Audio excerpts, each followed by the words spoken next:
MoonToken Fam, it's me, Stacy, and welcome to MoonToken Academy. And today we're going to be unpacking centralized and decentralized. And let me tell you why.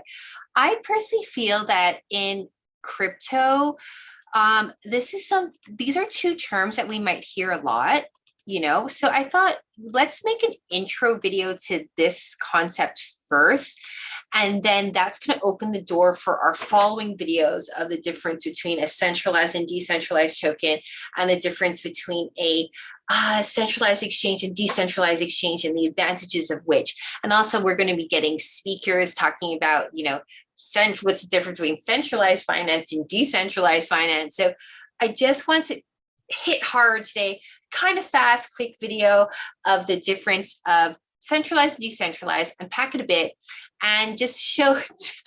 I just want you to know I teach econ, right? I also teach business studies. I'm a business management teacher. So here you go. Let's start.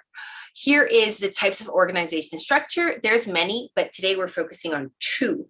The blue here is centralized, the green here is decentralized. And what you're going to see is that this blue, navy blue guy here, he's like the head honcho, and he makes decisions, and the information, the decision making, the management goes from top down, Sometimes I guess it goes bottom up too.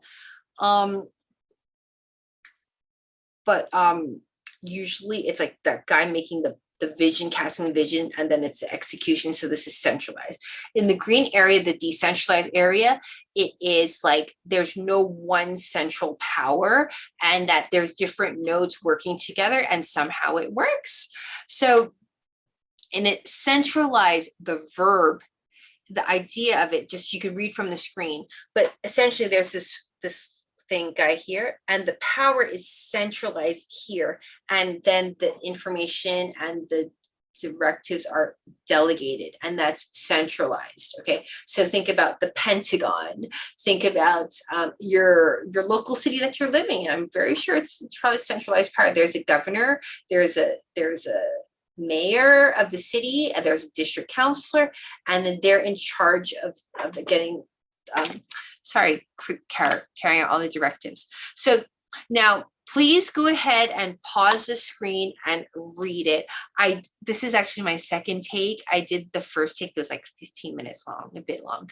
So, but please go ahead and not screen cap, but pause the screen, read here. If you have questions below, please ask. But this is from the managementweekly.org, and it lists up the advantages and disadvantages of a centralized organization. I think for me, a lot of the things is centralized organization. There's fast decision making. It's efficient.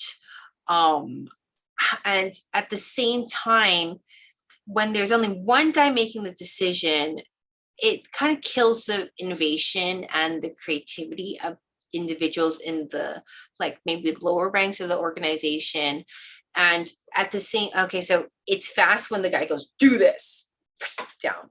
But let's say if a kind of initiative comes from bottom up, that might take time. So there could be some bureaucracy. And I don't know, let me know the type of organization you're working with at your job. I'd love to know. And then you can make a comparison. Next thing is a decentralized. So whatever centralized is, decentralized is the opposite. So instead of having that one central power, it's like working in teams or different nodes. So the control isn't one centralized power. The creation or the operations is run in teams. And here is I kind of like want to focus a little bit longer on this slide. Feel free to pause right now. So I really love, confession. I grew up in my family business like this organization. My daddy made all the decisions, really traditional Chinese business, like that. Now with MoonToken, I find this a fascinating case study of creating success through this decentralized organization. And I really love how in MoonToken, we are just unleashing the creativity.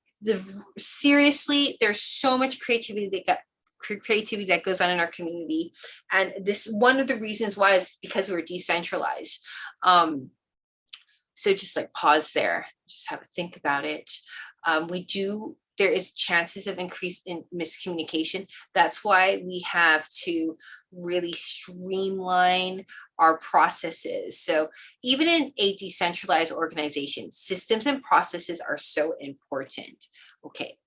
So how about okay, Cece, so you're telling me about centralized and decentralized, and you're telling me to just like pause my screen and read, but like, what's the relevance in crypto? Because crypto, if I told my daddy, he's in heaven now, but like, I just told dad, hey, there's actually a business model where there's not one main guy making all the decisions. My dad might be like, what? That's like crazy, because it's like super old school, super traditional for this centralized structure. So in a business setting, it's one thing, but when you talk about currency, it's a totally different ballgame. In currency, we're used to a central bank, right? We're used to, in Hong Kong, we have HSBC. We're used to the bank being the bank. We're used to the bank making all the decisions, and then we are the customers of the bank. And what's going on in the crypto space, which is so exciting, and I'm going to say Andrew's name again, because Andrew, come on, make me some videos.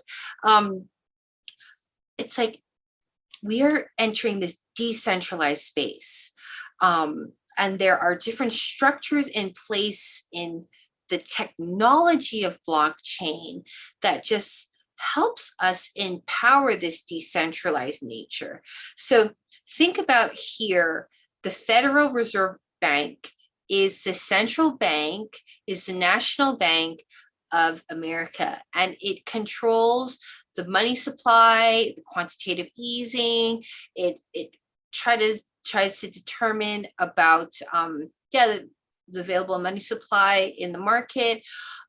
Here in Bitcoin, there's no one like Bitcoin management team, right? It was created in 2008. Check out the white paper by Satoshi Nakamoto. I hope I pronounced that right. And then the idea of Bitcoin came out after the global financial crisis. So it was like, hey guys, can we make a trustless society? But we trust the contract instead. And Bernard does a really better explanation to it, but it's decentralized. And so blockchain is exploring this and the different applications or the different dichotomies of centralized and decentralized. Exchanges, centralized, decentralized, companies or tokens, centralized or decentralized, and things like finance, like DeFi is wow, amazing. So I hope that was a good preview for you, right? So just like keep that in mind, just start seeing things from a centralized, decentralized space. Enter your questions, comments below.